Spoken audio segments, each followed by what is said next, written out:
accommodate here. So I'll start off with just letting you know about Edmonton's River Valley and how big it is, and types of animals that are going to be using this large corridor. So it's 12 times larger than New York's Central Park, just in case you didn't know that. There's 48 kilometers of river valley, 16 kilometers of maintained trails, and over 800 green spaces in the city. So a lot of wildlife are going to be using this area for their homes. So you're going to have moose, deer, porcupine, skunks, coyotes. So Edmonton is very lucky with the river valley we have, and wildlife are going to use that. So Kara here. So for coyotes thrive in cities. Coyotes have no predators other than humans.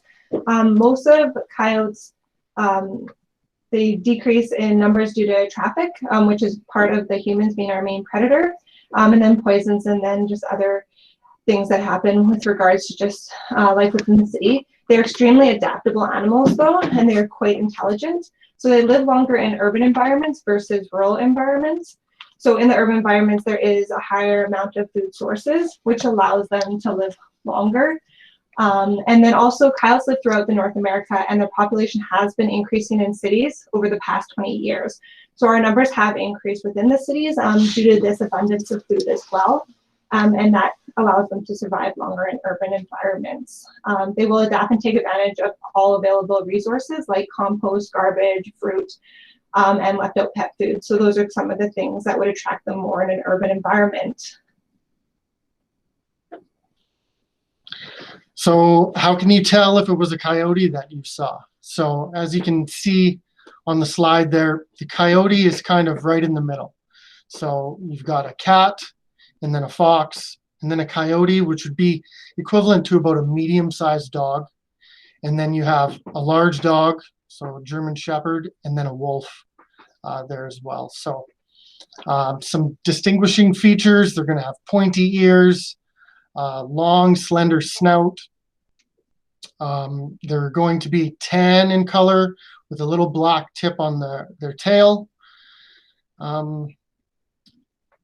And yeah, Kara, is there anything else? No? No, that was great, Ryan. Perfect. So hopefully you guys can now distinguish between a coyote and a wolf and a domestic dog. So what do they eat? So coyotes, they're not strict carnivores, so they eat a variety of different foods. So most people think, okay, they may be eating like pets, which is a very, very small percentage of their diet. Main percentage of the diet is through rodents and small animals and mammals. So it would be mostly mice. They eat about 2,000 per year. This is great for us because this helps with decreasing diseases. It decreases pests within our city. So this is a bonus for us on what they really enjoy eating. They can eat, like I said, small off-leash pets or pets that are unsupervised. So this will be a very small percentage of their diet. And the garbage as well is a small percentage, but like I said, also they are they're not strict carnivores, and they also will take advantage of any resources that are available and easy to get to. So geese and ducks and eggs are also a main source, and then fruits and veggies from gardens and trees. This is where coyotes will change their diet in the winter. There is a lot more berries that have fallen and left underneath when people won't clean it up. So if you have like apples and stuff that are left over in the fall, coyotes will go towards that, as well as mice, which is another diet of theirs. So this is where we recommend cleaning up after your trees, after your pets, just not to attract them, making sure you have a secure compost, because compost can, just with the smell, attract other types of animals as well as them. Basically anything that is a big reward for little work is where coyotes will find their diets. And that is all for the food that they eat.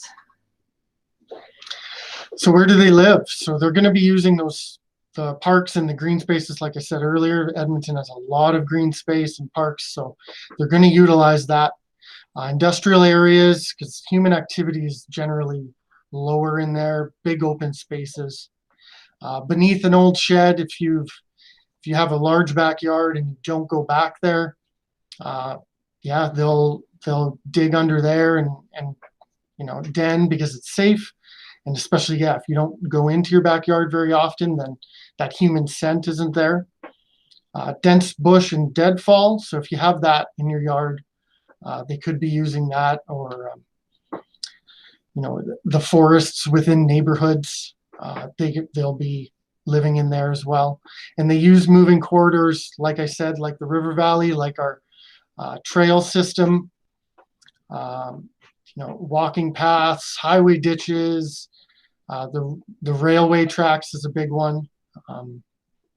So that's how they get around. So the life of a coyote. So coyotes mate midwinter. It's usually around February that they start mating. So there can be increased aggression during this time, especially to larger breed dogs if they are off leash within these territories. They have pups in the spring. So usually around April, they have a 62 to 65 day gestation period where the pups are growing up and being developed within the mom's tummy. The litters can range from 4 to 7 pups. We have seen more or less depending on the resources. So they actually have the ability to adjust with the food abundance and also with population density. So if there's a huge coyote population, they're more likely to have less pups that year, and they have that ability to adapt. Then also with their mating, only the alpha pairs mate. So there will be subordinates, which are part of their pack, but those ones will not be mating. They will just help rear the pups. So there's just the alphas, and they usually stay monogamous. So it's quite strongly shown that they will stay for many years monogamous with their alpha mate. So most people don't know that not all of them are mating within that pack. So you won't be expecting a huge amount of pups. It'll just be from that one pair. Other things to know is that pups stay in the dens for about 6 weeks, just to grow, to be starting to get sight and hearing better. And then they travel with the adult after that. So after the 6 weeks, they'll be traveling with the adult for an amount of time, usually till fall. And in fall is when the pups will disperse on their own or with a sibling and start hunting then. This is a time where interactions could increase just because pups are learning. So they may not know, okay, humans are something to be scared of, or this might not be a safe place to be. So that is also a time when we get increased sightings. And then I think that was about it. They disperse, yeah, based on resources and availability. Next one, Ryan. Okay, so actually I have a little bit more of information to tell you about, the description of a coyote. So the average weight of a male is going to be between 18 and 44 pounds, and females would be 15 to 40. So on the higher end, that's a well-fed coyote. Generally, ours in the city are going to be less than that. So yeah, like I said, they're about equivalent to a medium-sized dog. So back to the slide here, creating a balance at work. So lethal control is not effective at controlling coyote populations. It's been tried before. Yeah, it just creates a lot of open space, and the coyotes realize this, and they tend to have more pups to fill in that space that you just created, because they know how many coyotes can sustain in a particular area because of the food source. So if you start taking coyotes out, they start having more pups generally. So, and coyotes adapt to change better than most wild animals, which is the reason for their success in an urban setting. So, I mean, they can look at a shed or a deck and see an area that they can den in, whereas another wild animal, wouldn't see that same opportunity. So when should you report a coyote? It's not necessary to report when it's just a sighting. We do collect that information, and so does the University of Alberta underneath their Edmonton Urban Coyote Project, if you did want to report those sightings. For us, that isn't necessary. It's only necessary to call 311 if a coyote bites, nips, or makes other physical contact with a pet or person, is so injured or sick that it cannot move, It is trapped in an area in your yard, a private property that it cannot get out of, and if someone is feeding it. So these are the main resources and places that you can go is 311. You can go online on the Edmonton website and report as well, and there is an Edmonton app as well that you could use to report this, but all info that we get is mapped, and we're able to see where our main complaints are and like hotspots of where we are having issues, and that's where we can specifically start dealing with those areas of concern. So we do take coyote sightings, but like I said, however, there is other resources that take them as well, and we focus mainly on these ones here, the bites, the nips, the injuries, and any time a coyote's trapped in your area that you didn't know that it was there and someone is feeding it. So feeding is really important to us because that can be a huge part of coexisting with coyotes. If people are feeding, it can decrease the coyote's fear of humans, which can cause habituation. And this can cause the bites, the nips, or making of other physical contact with a pet or person. So we do want those reported because that can help us be proactive on stopping anything happening later. So the positive aspects of a coyote is, while they keep the rodent and rabbit populations down and in check. So like Kara mentioned earlier, they eat about 2,000 mice a year. So if we didn't have coyotes, we'd have a mouse problem. Coyotes are scavengers, and they reduce the amount of dead animals on roadways. So any roadkill that's left around, they're going to come and scavenge that. And they limit the feral animal population as well. So feral cats, they do take the odd feral cat as well. So they keep a lot of things at an acceptable level. Okay, so myth or not, coyotes are dangerous and we should fear them. So wildlife and domestic animals always poses a potential risk. With wildlife and domestic animals, we don't always know how they're going to respond. So we always want to make sure that we know how to respond and also when to respond, and why wildlife and domestic animals have this instinct that we may not know what they're actually going to do, and that is a risk. So coyotes with humans is a very low risk, but there's always that risk because there's that unknown. So coyotes are very curious. They're intelligent animals that demonstrate similar behaviors as dogs and developmental learning like children. So one example would be with University of Alberta, they did do research on coyotes figuring out traffic so they can know when to stop and wait for cars to go by so they don't get hit. So that is the main way we also lose coyotes is by traffic. So them figuring that out is an intelligent example of what they can do. So according to the University of Calgary, 2.4 Canadians per year are bitten or scratched by coyotes, while there are over 460,000 dog bites per year in Canada. So as you can see, it's far more likely to get bitten by a dog within your neighborhood when your kids are out playing or anything compared to a coyote that would be biting those people or children or pets in the area. So just, dog attacks are a lot more common with the domestic animals. So having those dogs on leash in areas that are not off leash is very important because those are also a concern compared to wildlife. So most incidents are involved within coyote attacks are usually directly or indirectly coyotes being fed. So like I said, make sure that you are not feeding any and that you're reporting if you do see someone feeding a wild animal, whether it be a coyote or another animal, because that can cause attractions and can cause these potential negative interactions with people and your pets. So helping maintain the coyote's natural fear of people can decrease this risk completely. So this is where we're going to talk about making sure you know what to do with the coyote. Make sure you're being big, you're making yourself huge, you're being loud. We recommend clapping your hands. You can lean forward to try to get that fear in the coyote. Make sure you're making eye contact. And don't ever run. That can make an instinct that we don't necessarily want them to follow you with.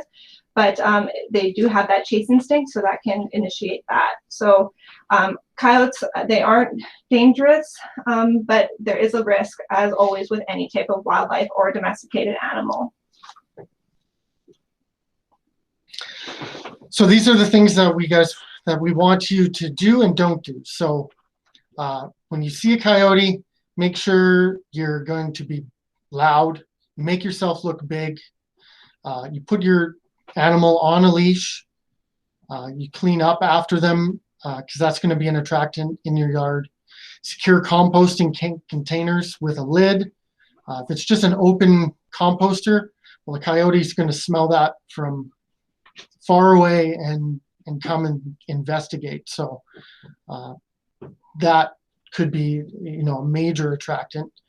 Throw your garbage out on the days that it's scheduled. So it's not always the coyote coming around and ripping open your garbage bag. It's going to be magpies, it's going to be crows, and the coyote's just scavenging like it does and smells your leftover meal from last night and digs through that bag. So we ask that, you throw it out on the day that it's scheduled. And you seal off the decks or porches, anywhere where they can hide under, like that old shed, like we said. Because the more areas in your yard that they can den or hide in, the better the chance that they're going to jump into your yard. Things you don't want to do is run or show fear. So like Kara said, you don't want to turn and run away from that animal because you might kick in that prey drive, and it may have thought of you as a human at first, but then as soon as you start running away, it can click in that, I need to chase this thing because it's running away from me. Feeding coyotes, like we said, that's one of the major reasons why coyote attacks do happen. Leaving out food for your animals, like dog food, cat food, letting fallen fruit stay on the ground over winter, feeding birds. Feeding birds is not really a major issue. It's when the bird seed accumulation on the ground gets to kind of a crazy level. Like if it's, an inch thick all over your backyard, well, you're not only feeding the birds, squirrels are going to come and eat that, mice are going to come and eat that, rabbits are going to come and eat that. And well, what do coyotes eat? All of those animals. So they're just going to follow them into your yard. So you might not be intentionally feeding coyotes, but unintentionally you might be causing an issue. Letting your pets roam free. So letting your cat roam could be an attractant to keep coyotes in your neighborhood. Interacting and playing with coyotes. We see this quite a few times with how people want to try to get that Instagram picture of that coyote, and it's not good behavior to be teaching that coyote that. If you're going to come up to a coyote, it's because you're trying to haze it, and you have to do that other stuff we said, like be big, be bold, be loud, and then don't create habitat. So like I mentioned earlier, all those areas under the decks, under the sheds, the overgrown trees in the backyard, the piles of brush, like anything where a coyote can feel like it can hide and you can't see it, then they're going to use that area. So we say clean up all the brush, trim your trees up so they can't hide, and seal off any of those sheds or garages or whatever might be there. So one thing I'd like to add on too is I always recommend doing this is making sure as parents that we educate our children on these coexisting with coyotes. So the being loud, being big, being noisy, and kids love it too. So definitely I would recommend that always. Teach your kids how to react with wildlife, especially if you do have coyotes in your area. Just showing them that it's pretty fun for them, and also it's a way to keep them safe. So educating kids I see as a big do as well.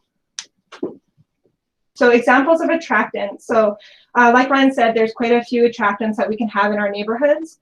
Unsecured garbage, this is a big one. So if you have bins that have lids, use them. They're highly recommended. It's harder for coyotes or any other wildlife to get into, like magpies or crows. With this garbage as well, make sure that you are, like Ryan said, either putting out the day of or after 4 p.m.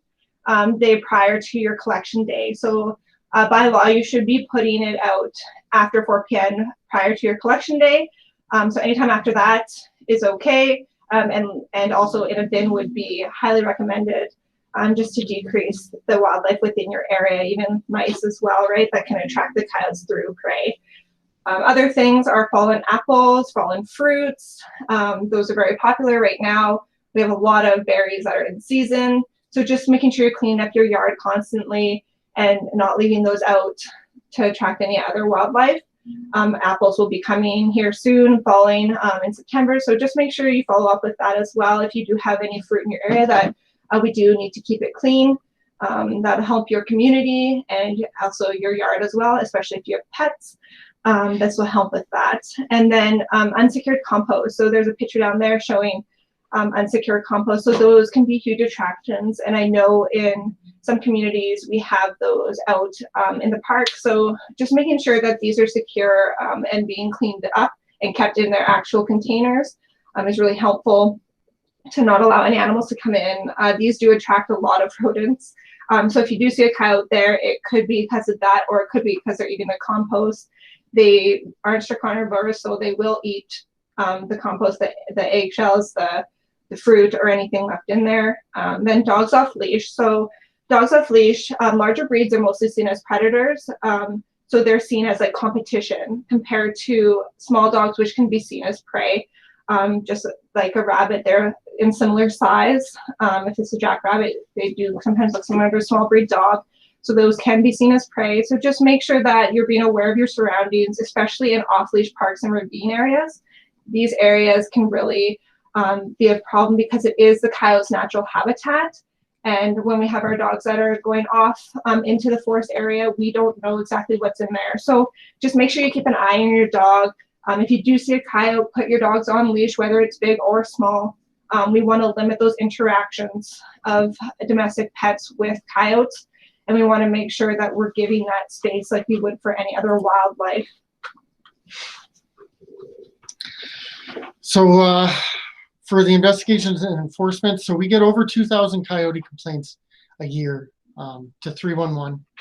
So what we do is we identify the coyotes of concern, properties of concern, like Kara had mentioned, the ones that are feeding, we want to know about those properties, just so then we can, keep an eye on the coyote activity in that neighborhood, and then we can, keep an eye on the habituation or aggression level as well. So we monitor the areas through special patrols. If we deem that coyote to be an issue, we're going to go to that area frequently, try to see the coyote's behavior. We'll do our techniques of light hazing to see how it reacts to us, and then we can go to heavy hazing after that if we deem that to be necessary.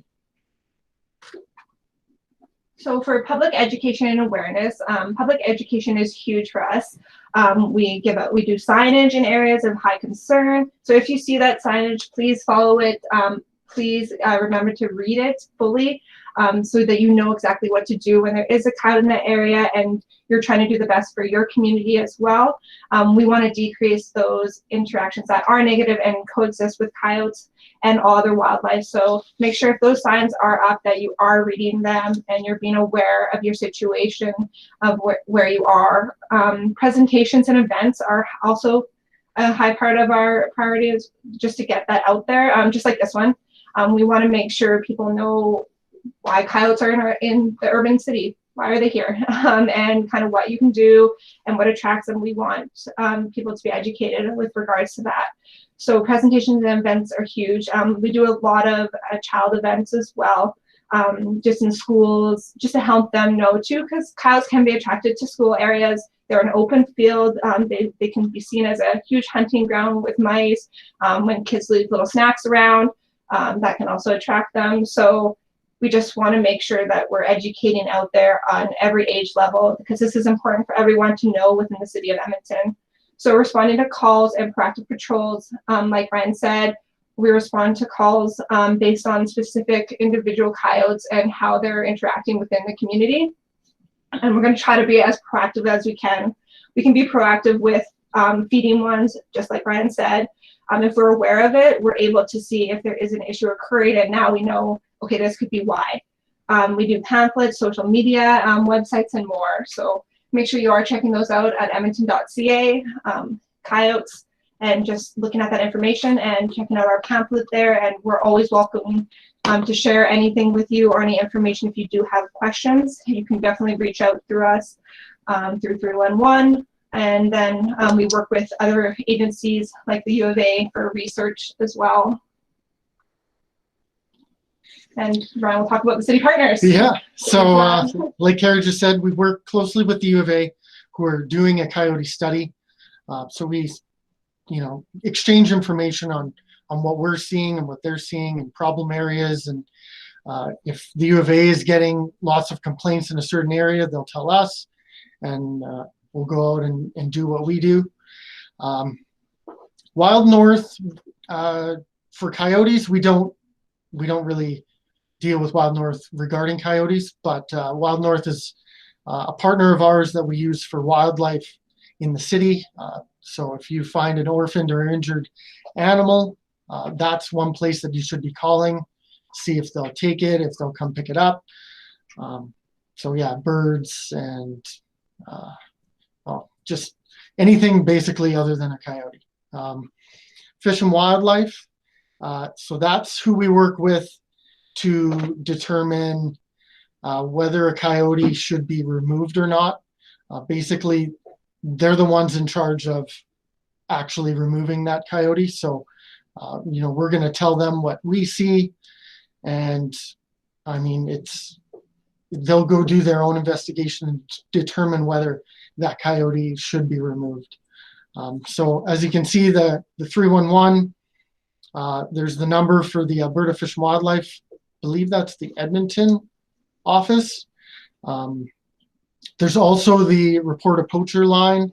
So if it's after hours and you want to report a coyote that bit you, that would be the number to call, or 311, and then we can pass on that information. And then the Coyote Information Hotline, which is run by Fish and Wildlife. So if you have a question, that number would be probably the first place to start, is call it, and it basically tells you, what coyotes do, what good behavior is, what habituated behavior is. So that would answer a lot of questions. So highly suggest calling that first and then going on to 311 or Fish and Wildlife or EPS after that. So that's the end of our presentation. This is just a quote that we have here. You're welcome to read it. I'll leave it on the screen for a bit here.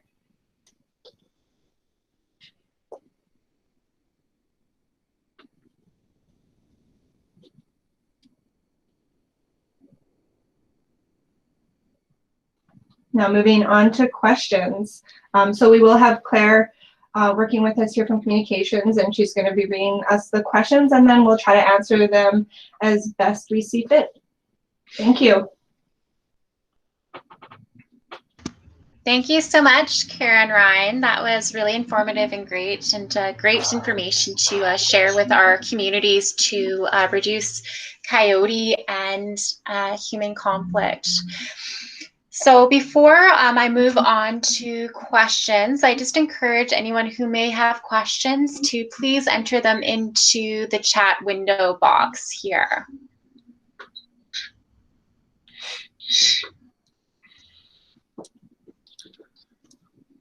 Questions. Okay, so we did have a few questions come in through social media and through our website form. So I will be watching the chat window box, so please, again, feel free to ask any questions as they may arise, even if you're hearing some responses to other questions here too. So one question we get a lot, and we covered or touched upon a little bit within the presentation, is Brian, can you explain how does the city of Edmonton handle coyotes? How do we sort of progress from what you're mentioning, light hazing in a situation, to more heavy hazing when you're viewing more aggressive behavior? Okay, so yeah, actually that question was asked in the chat window as well. So Basically, the process would be is we would get that complaint from 311, and we would determine whether it's a sighting, whether it's habituated, whether it's aggressive, and whether it's injured and immobile. So that kind of determines how we proceed from there. But if we see that we should probably be going to that area to try to determine that coyote's behavior, what we're going to do, or what the first step would be, is what we call light hazing. So that would just be going out, making your presence known to that coyote, blowing a whistle, clapping, do a little false charge, and seeing how that coyote reacts towards a human. Because a lot of times that's all that it really needs, is good hazing. And then if we determine that no, this coyote is too habituated, it's too comfortable around humans, we've seen it where we'll come up to a coyote, try to haze it, get within 5 feet of it, clapping, stomping your feet, and it just wants to play like a dog. So that tells us that no, that level of hazing isn't going to work here. So we need to step it up to heavy hazing. So heavy hazing would be calling in private pest contractors. So they would come in. They use different techniques that we don't currently have. So they have hazing dogs. They use a clay gun. So it's basically like a paintball gun, but shoots little clay pellets at the coyote. So what that's going to do is teach the coyote that humans equal pain. So, but not pain like, not injury pain, but enough for it to realize that, well, a human isn't my friend, so I just need to back away from humans, basically. So, and then if it makes contact with a human, then it goes straight to removal. We don't mess around with hazing. We tell Fish and Wildlife, this person got bit by this coyote in this area, and they take over the investigation right away. So how they deal with it after that point is, they go to the area, they try to find the coyote, and then they go from there. All right, so with that question, thank you so much, Ryan. So a question here as well. So it says on our website that coyotes can be territorial. So a citizen has had several encounters with a coyote walking outside with its dog, and has barked at her while she's walking. What should she do in that situation? And I know we get the question often as well in terms of, coyotes sometimes watching people across the street. Like, what is sort of normal behavior in there, and what should she do in that situation? So I'll start with that, and then we'll see if Ryan wants to chime in on any more. So if the coyote is, it depends the distance as well. Less than 10 feet, we get concerned about habituation or about the coyote lacking in the fear of humans. So that can be a concern if it's less than that 10 feet, and we'd like to know about that too. So make sure you are reporting that. Best practice would be to haze that coyote by yelling, the false charging, the clapping, the making eye contact. If you have a small breed dog, I would pick that dog up. Make sure you aren't running, just like Ryan had said in the presentation. We don't want to initiate that instinct for the coyote. And then also with the barking. So barking, coyotes speak they have multiple dialects within their speech. I don't know how to word that the best way, but coyotes, they will talk and communicate to each other. They're very good at that with their packs. But barking can be a sign of, please stay away from this area, especially if it's during pupping or denning season. It can be a warning sign. So just like your dog warns when someone passes by your yard, they're going to bark. So coyotes can warn whether they're warning you or they're warning other coyotes in the area, like their pups. They can use this barking as a signal for that. So just make sure that you're giving that coyote that distance, still doing, like we said, still doing the making fear on the coyote by being loud and doing that false charge, but making sure that you're being aware of their surrounding as well. and that maybe it is something that the coyote is protecting. So that would kind of answer that part of it. And then just knowing that these hazing attempts may not work as well during pupping and denning season. Like I said, parents can become protective, just like parents in humans. We're going to become protective of our young. So they might stand their ground at these times. So that's in April on to midsummer-ish, where they can be quite protective. So just know what kind of season you're in and that the hazing might not work. So let us know if it wasn't working. We'll get out there, we'll check out to see if there is any dens in the area, if we need to put up signage to let people know, to be more aware of their surroundings. Brian, would you like to chime in on any of that? Yeah, I guess the only thing I would add to that is for anyone who knows how a country coyote acts, an urban coyote is not going to act like that. So if you see a coyote across the street and you clap your hands and stomp your feet, and it just keeps walking, down the street or stops and looks at you, that's how an urban coyote is going to act. A country coyote wouldn't even think twice about being that close to a human, or the fact that a human can see that coyote. Country coyote would run for a mile before it would stop. An urban coyote will just either stop and look at you and wonder, well, what are you doing? But so long it doesn't approach, then that's okay. If it's approaching you while you're doing that sort of hazing techniques, then yeah, we definitely need to know about that coyote, because obviously it's lost its fear of humans doing that. So yeah, that's kind of all that I would add for that one. Okay, so here's an interesting one. So are there coyote wolves in the city, or is that just an urban myth?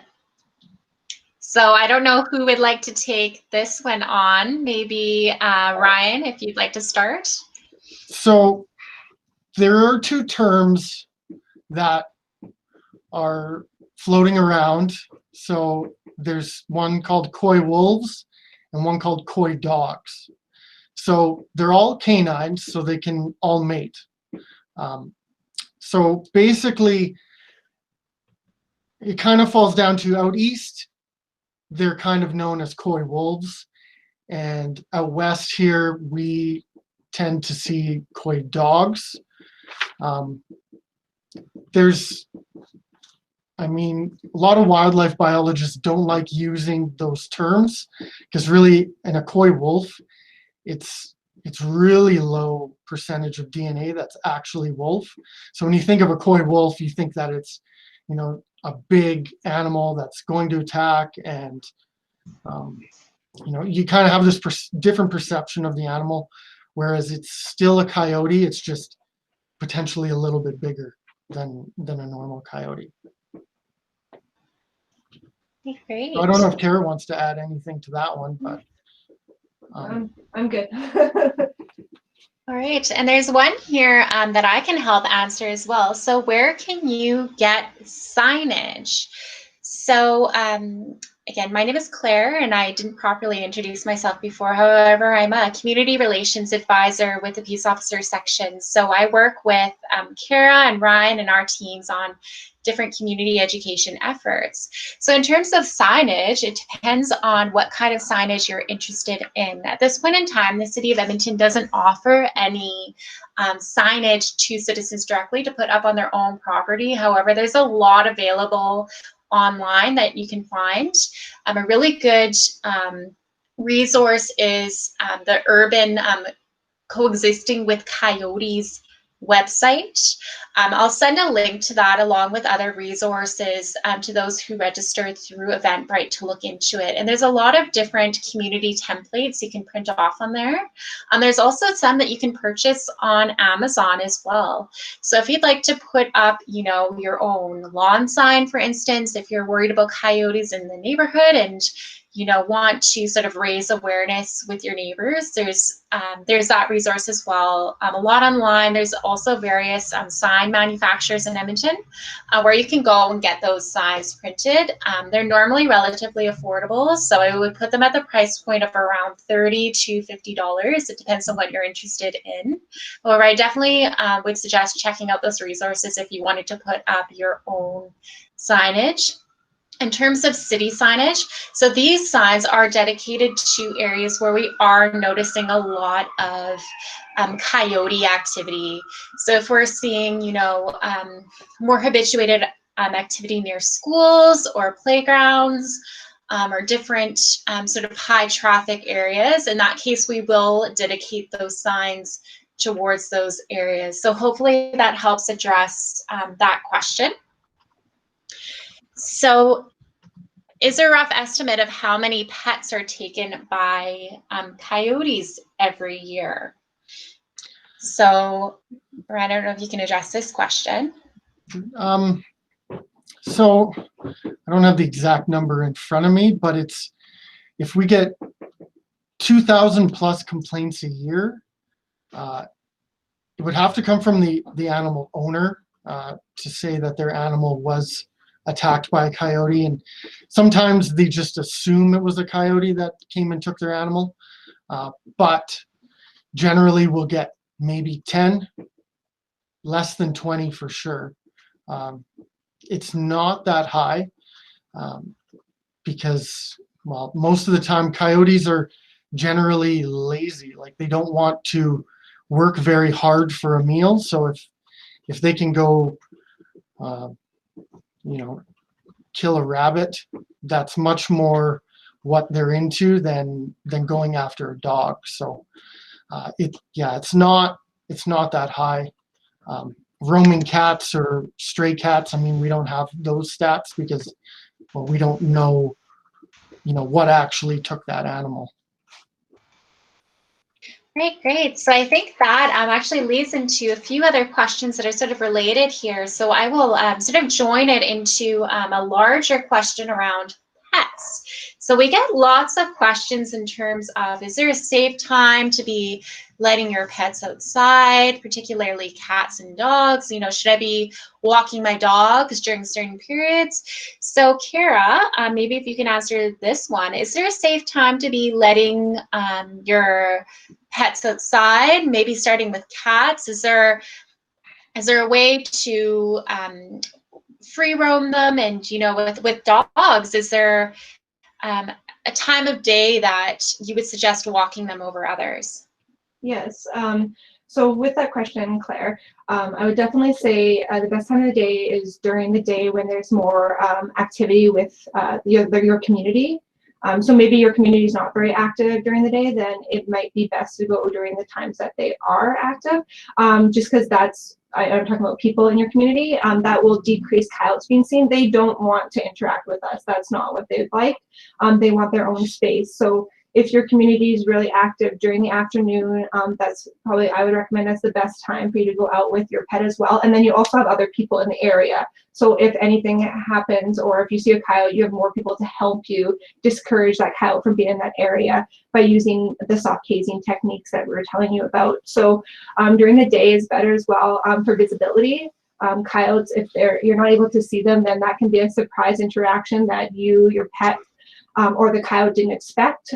So we don't know what kind of response may happen in that instance. So during the daytime, there is more visibility, which will help with you being able to react and respond in the appropriate manner and coexist with the coyote. So just about for cats. So just know with cats roaming free, coyotes are not the only risk to this. They're not the only risk to their safety.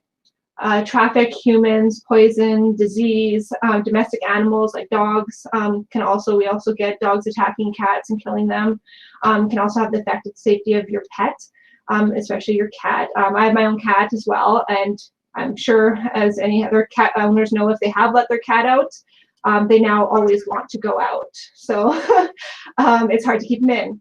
Mine will escape when I don't want it out as well. So I have started to leash and harness my cat. You would have to probably have started this at a younger age for them to get used to it. But that can also help by you being there all the time and being in the safe distance. So that interactions won't happen without you being aware of it. So that would be one of my recommendations. The other one is to get a catio. Those are quite popular now. I know they can be quite pricey, but there is the do-it-yourself ones that you can do. Those can work in your yard and they can keep predators out and allow your cat to get that fresh air for their mental health. There's also other fencing options. You can get rollers on your fences that help shoot, well, it'll shoot the coyote out, but it can also shoot other cats out as well if you have cats coming into your yard that you may not want into your yard. So those are some things that you can try. If you feel your cat needs to roam, though, make sure that it is licensed with the City of Edmonton. It has a microchip or tattoo. We also recommend that you get a tag that says, I'm an outdoor cat. We do get a lot of people bringing cats in that were just hanging out in the neighborhood, and people are missing their cats now because they thought it was a stray cat or a feral cat or it had no home. So they bring it in, and then the pet owner is wondering where is their cat. That happens quite frequently. If I'm an outdoor cat, then people will most likely leave it in the neighborhood and not think it doesn't have a place to be or isn't getting fed. So those are my suggestions as well. But just know that pets like cats, they're not always going to be safe outside. They're best safe kept inside at home and with your supervision. But I do know that as a cat owner, our cats like to roam outside. So just be aware that those are some of the situations that can occur. And we usually go right to coyote, but that's not actually a huge percentage of their diet. So it's less likely that it will be a coyote that takes your cat, and more likely your cat get hit by a car or gets into a neighborhood or gets into a fight with another cat. So now with regard to dogs. So dogs, coyotes' interactions with dogs can vary. Interactions increase when dogs are off leash. So off leash areas, if you know there's coyotes in the area, I would recommend that you keep yours on leash, off leash, even if it is an off leash area. And then areas that aren't off leash, keep your dogs on leash. And just be aware, more times during the day, like I said, you'll have less interactions, just the more people out, more visibility, you'll be able to see those coyotes. That would be kind of for dog wise. So small breeds are more of a concern compared to larger breeds just because they can be seen as prey. So make sure you're picking up that dog when you can and keeping it close to you if you see a coyote. Does that answer the question there? I don't know if I missed anything. Yes, that was great. Thank you, Karen. At this point, since we are at the time of the scheduled meeting, those who do need to leave, please feel free to do so. We'll stick around probably for another 20 minutes or so to answer some more questions. And at that point, we will get the chat transcript following the presentation. We won't be able to answer all questions that were asked today. However, you are welcome to email questions to bylaw community relations at edmonton.ca. I'll also put it in the chat box, the email address to send it to, and I'll also send a follow-up email to all those who have registered through Eventbrite with the resources discussed today, along with a recorded seminar. So another one here, Kara, is, you know, sometimes people, or I guess Ryan, sometimes people see coyotes that look sick or look injured. What should someone do in that situation when you're concerned? So the coyote, for us to get involved, coyote has to be immobile. So basically you can walk straight up to it and it doesn't get up. No one around the city of Edmonton can rehabilitate coyotes. So if that's why it has to be injured and immobile for us to get involved. If it's just got a hurt paw, the adage that Fish and Wildlife uses, that we also use, is if it can move, it can hunt. So just because it has an injured paw and it won't put any weight on that paw, doesn't mean that we have to intervene with the coyote. So yeah, if I get the complaint saying that this coyote limping around, I mean, we'll go and take a look, and if we see it and it's not inhibiting that coyote from actually hunting and eating, then let that coyote to go being a coyote, basically. Great, thank you, Brian. And Kara, this one will be for you. So, you know, sometimes people report coyotes in and around schools and playgrounds. Can you explain a little bit about the city response in terms of that, in terms of what we would do and when people should be concerned? Yeah, so coyotes in playgrounds or in high pedestrian type areas, we do get a lot of calls with regards to the children's safety and whether the coyote should be in that area. Unfortunately, coyotes don't know the difference between a school, a park, or an open field. They just see it as an area that they can hunt, that there's prey. In regards to like mice, and like I said, in school grounds, we do have communication with schools when we get calls in regards to coyotes in the schools. We try to work with them as well to figure out, okay, was this coyote just there? Was it just a sighting? The coyote was just attracted by some of the prey in the area, like the mice, from kids leaving snacks during lunchtime, or what was the garbage exploding? I know we had one schoolyard, the garbage was overflowing, so that was a huge attractant to the coyote. So we do go out to those areas and just examine whether they've been attracting coyotes continuously. With our mapping, we'll figure out whether that's an area of high priority and that we've gotten lots of concerns about. If it's just one sighting, it is natural to see a coyote within a schoolyard. That's normal. We won't be coming out for that. We do recommend, if you are in that schoolyard with that coyote, still do the hazing. We want to make sure that the coyote doesn't see this as an area where it doesn't need to fear people, especially the children, right? So we do talk to the schools about educating the children on what to do when they see a coyote. And different schools have different protocols in regards to that, but we're always welcome to help present there and educate the kids as well.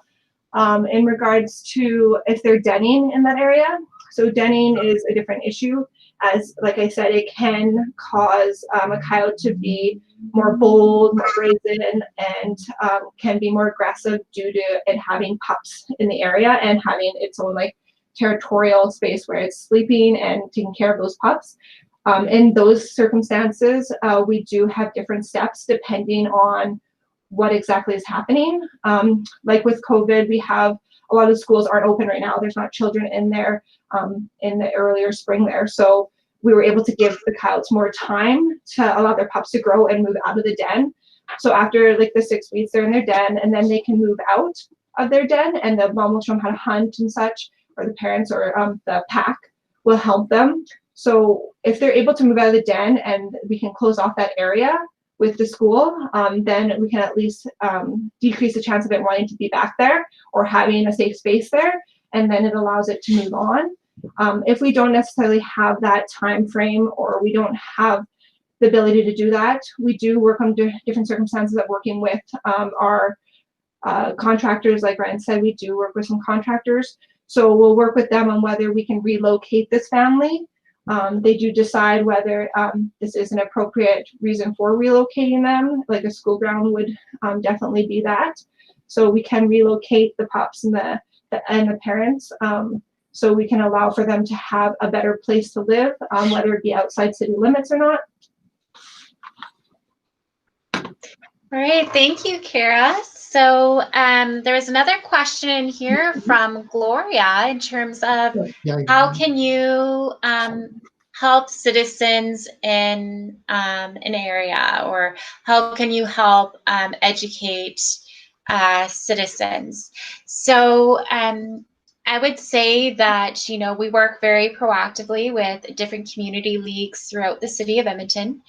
We do have brochures that are available. You can check them out online on our website. And again, I'll share them following this presentation as well to those who registered through Eventbrite. I'll put the information within the chat as well. And, you know, we are exploring different options with the University of Alberta next year as well, in terms of a community hazing project. So once that project is sort of more off the ground and we have some more information, we will share that information with communities as well. And in terms of how you can keep educating the public as well, I would suggest you know, look at our website, look at the available resources, and always just be a great advocate of what you can do in terms of assisting with coyotes. How can you help haze them, and share that information with your communities. And I think Kara had to leave here. So Brian, just for the last 10 minutes here to help with questions. Kara's So still here. another one. Oh, she is still here. Okay, yeah. Sorry about that. I think I just saw a link there. Sorry about that, everyone. So you know, in the event, sometimes we get a lot of questions around this, that someone is feeding a coyote, and you know, we get lots of questions in terms of what are we doing about that feeding. Brian, is this a question that you can help answer? I'll answer that, Claire. Sorry, You'll everyone. answer. Okay. My charger isn't charging apparently, so I apologize for that.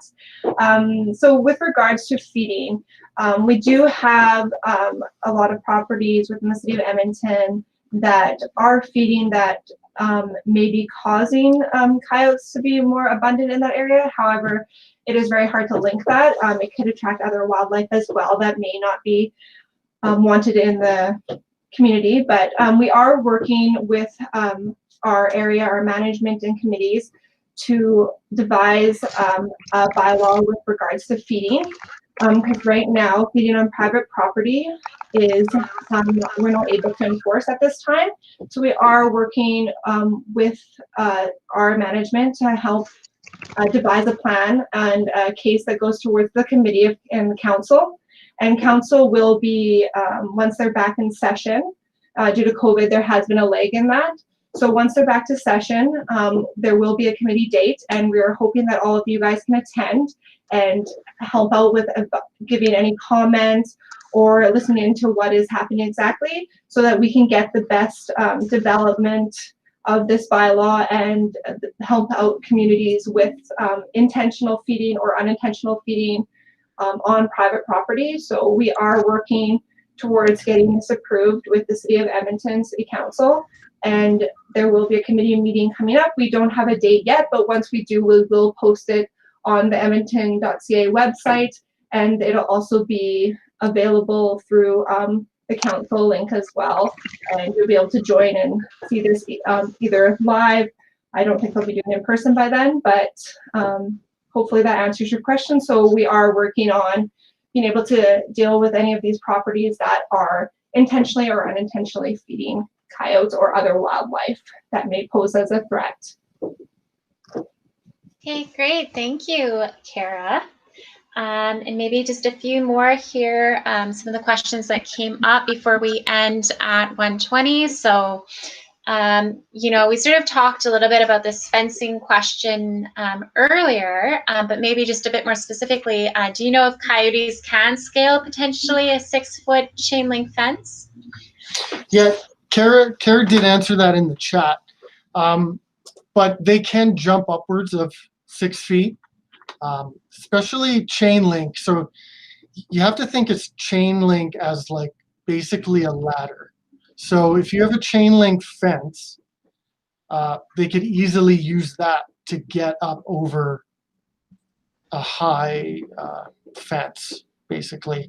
If you have a 4-foot high chain link fence, well, basically, not only can the coyote see what's in your backyard, it can easily hop over that. So if you're having an issue with coyotes jumping into your backyard, I would be looking at the backyard itself and going, well, why does a coyote want to keep jumping in here?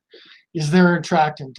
Do I let my dogs out and just leave them outside? Do I have that composter that's open? Do I not pick up after my animal? Is my neighbor putting his garbage out in his backyard, 4 days before garbage day? Uh, there's usually going to be a reason why it's jumping over that fence to get into your backyard. So my suggestion is try to figure out why and then try to remedy that. If it's just a nice lay down area, low branches on trees in your backyard, that could be why it's jumping over. It's just coming there to rest because it feels safe there for whatever reason. So yeah, they can jump very high, and especially if it's a chain link fence, then yeah, they can use that to help propel themselves over the fence. But just to add, there was one question about, are there any lights that can keep coyotes away? So basically the best light is a motion light. Because as soon as the coyote walks by, light will come on. That should be enough to get the coyote to go, oh wait, like what just happened here, and just kind of move on. So yeah, motion lights are going to be your best bet for that one. Okay, great. Thank you, everyone. And I think at this point, we've answered most of the questions within the chat here. And I'd open it up just for the last 5 minutes here if anyone else has any questions. We did have one come up about dog bite attacks that I can address in the event that we have no other questions about coyotes today.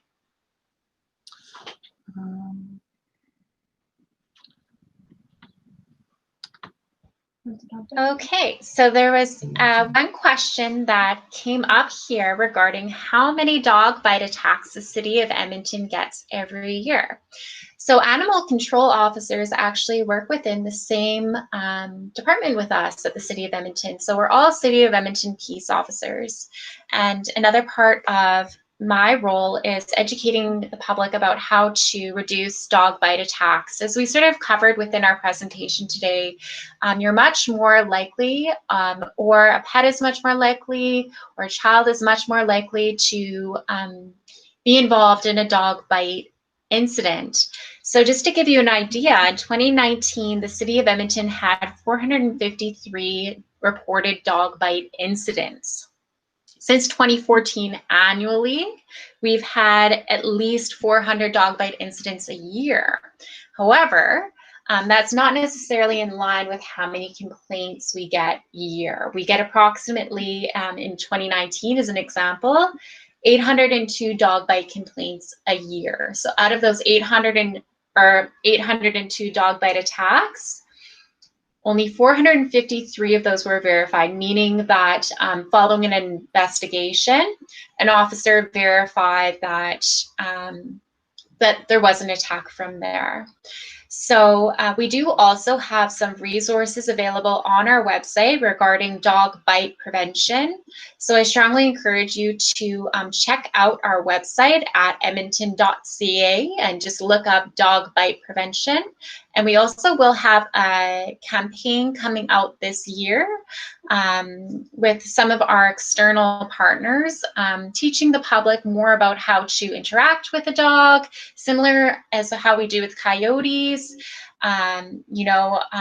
sort of educating the public about dog body language and behaviors. So please stay up to date through either calling 311 about that or visiting edmonton.ca. But we are pretty excited for that campaign to be launching this spring.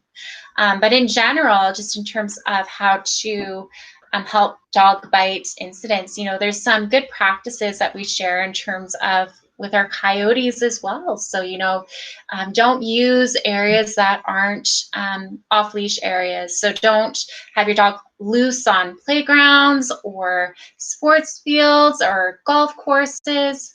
There is an associated fine with that as well of $100. And also try to keep your dog on a leash unless it's in an off-leash area. So I just wanted to address that question before it came up today. And with that, unless there's anything else, Ryan and Kara, you wanted to touch upon today. Again, in the chat feature, I will share resources that were discussed today following the presentation through email too. So there was just like I don't know, it's more of a point, I guess. So somebody said that their aunt in Arizona had problems with coyotes coming into her yard. She purchased a wolf pee urine kit. And now she has no problems at all with coyotes. So what I'll say to that one is every major city in North America has coyotes in it. There's videos of coyotes walking down sidewalks in Los Angeles. So if a coyote can feel comfortable walking down a sidewalk in Los Angeles, it can feel comfortable walking down a sidewalk in Edmonton with all of our green space. The thing I'll add to that is make sure you see that coyote, or make sure you haze when you see that coyote. That's the big thing, is if you don't haze it, then over time it's going to feel comfortable using that same sidewalk or that same park to get from point A to point B. So that's kind of what I want to get across to everyone, is if you need to haze it at that time, because if we get a call 2 days later, it's very hard for us to go and haze that specific coyote. So make sure that you do your techniques. Like if you see a coyote coming onto your front yard constantly, make sure you go outside and you scare it off, instead of just taking a picture of it through your front window and then calling us. Like that, you need to take that step to haze it at that time, because like I said, if we don't get a chance to haze it, then over time it'll just feel more comfortable. And like Ryan said, the best deterrent is hazing, and there are multiple deterrents that you can use on wildlife or coyotes. On Google, on websites and stuff, they all work differently, and it depends on that specific coyote as well. But using multiple deterrents is most useful than just using one. So if you have a coyote problem, try multiple things. One might stick, one might not, but do make sure, like Ryan said, you are hazing that is known to work, and it'll help with other communities as well, not just your yard. So it'll help the overall community to keep that coyote out of the area. So just make sure that when you're researching these, you can use these, but use multiple ones, because coyotes can get used to them, just like any wildlife. We've seen birds get very used to the stagnant coyote statues if it doesn't have any repercussion eventually, or if it's not moved around.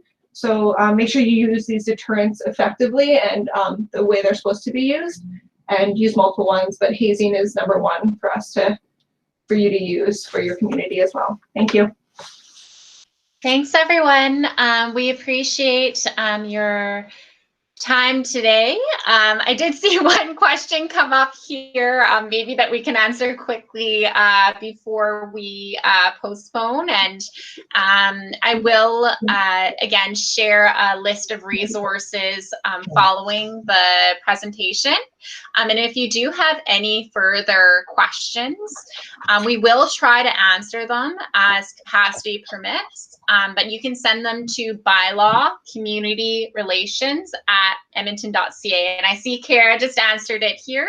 So with that, we'll finish the recording. And we thank you so much for your time today and for joining us. And again, a recorded version of the webinar will be shared with everyone following the event today. So you're definitely more than welcome to share the webinar with your family and friends and your community members to help us share information with the community, help educate the community, help teach effective coyote hazing tactics, and overall help us reduce coyote-human conflict.